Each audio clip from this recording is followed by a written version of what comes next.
Turtles are amazing animals. They have lived on Earth for millions of years. But their lives are not easy.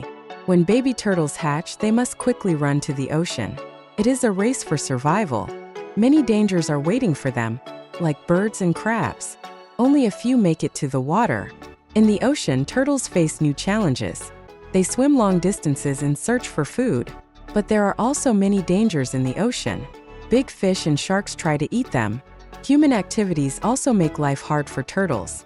Pollution and plastic in the water can hurt or kill them. After many years, the female turtles return to the beach where they were born.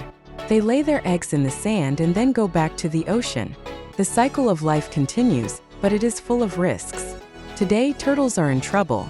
Climate change, pollution, and hunting are big threats. Many people are trying to help turtles by protecting their homes and keeping the oceans clean. Turtles are strong and brave. They remind us to care for the earth and all its creatures. We must help them survive.